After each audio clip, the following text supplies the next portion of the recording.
La justice internationale a condamné Ratko Mladic mercredi à la prison à perpétuité. Mladic, reconnu coupable de génocide, crime contre l'humanité et crime de guerre, celui qui était surnommé le boucher des Balkans est notamment responsable du massacre de Srebrenica en Bosnie en juillet 1995. Plus de 8000 hommes et adolescents bosniaques assassinés en quelques jours. Pas d'impunité, la justice est donc passée et pourtant, plus de 22 ans après, les plaies sont encore très sensibles. C'est ce que Jean-Sébastien Soldaini a constaté en allant à la rencontre des habitants de Bosnie-Herzégovine. Reportage. Sur les hauteurs de Srebrenica, Noura regarde la rivière qui coule en bas de son jardin comme si elle regardait un mur. De l'autre côté, à 200 mètres sur la colline qui fait face à cette bosniaque musulmane, vit une famille. Tous sont installés là depuis la fin de la guerre civile et elle l'affirme, ils viennent de passer plus de 20 ans sans aucun contact. Nos voisins sont des Serbes.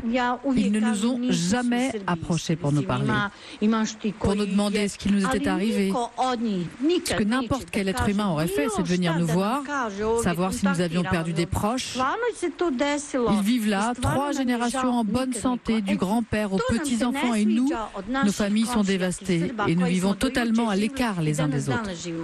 Ses voisins ne savent pas que son frère est porté disparu, probablement mort lors du massacre de Srebrenica et enterré dans un charnier non encore découvert.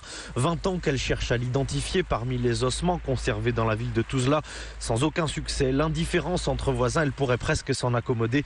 Mais elle s'occupe d'une association, celle des femmes de victimes de Srebrenica. Avec mon association, nous avons des rencontres avec les associations de victimes serbes. Et dans ces réunions, on passe notre temps à se disputer. Ils veulent faire en sorte que les torts de cette guerre soient partagés. Alors bien sûr qu'il y a eu des crimes des deux côtés, mais ils sont les agresseurs. Ce qu'ils veulent, c'est équilibrer le nombre de victimes. Lorsqu'on trouve un charnier de musulmans, ils veulent que l'on se mette à la recherche d'un charnier de Serbes. C'est incroyable, il y a une telle disproportion dans le nombre de victimes. Comme elle, la plupart des rescapés de Srebrenica ont choisi de revenir vivre ici, entretenir la mémoire et quelque part s'obliger à ressasser dans cette ambiance pesante. Salia a choisi de s'éloigner, 45 minutes de route et une montagne à franchir, cela ne suffit pas à gommer les rancœurs. Autour de moi, la communauté serbe est largement majoritaire. Il n'y a pas de problème entre nous. Ils ne me parlent pas mal, mais on ne peut pas dire qu'on vit ensemble. Nous vivons chacun de notre côté. Quand je vais en ville, je paye mes factures, j'ai pas de mauvais regard, mais ça s'arrête là. Je ne sais pas ce qu'ils ont dans la tête. Pour le savoir, il suffit de se rendre dans l'un des fiefs des Serbes de Bosnie, Palais, près de Sarajevo, là où toutes les décisions de l'armée de Ratko Mladic ont été prises. Une ville où la première mosquée est à 20 minutes de route, où la plupart des habitants considèrent le chef de l'armée des Serbes de Bosnie comme un héros. Des rues où mardi dernier, les passants disaient vouloir savourer en paix l'anniversaire des accords de Dayton. Le texte qui a mis fin à la guerre et créé la République autonome des Serbes de Bosnie. Duško est venu y vivre après la guerre pour s'installer, dit-il, sur un territoire ethniquement serbe. Je me sens en sécurité parce qu'ici, il n'y a pas d'Arabes. Pas de musulmans, rien de tout ça. Ethniquement, c'est un territoire serbe. Alors oui, je connais quelques musulmans, mais on ne va jamais les uns chez les autres. On se contente de quelques coups de fil. Mais c'est rare.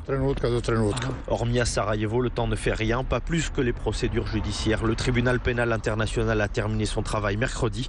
Un coup de tampon pour l'histoire. Nadjat n'y voit rien de plus. Ce jugement devrait être une base pour la réconciliation.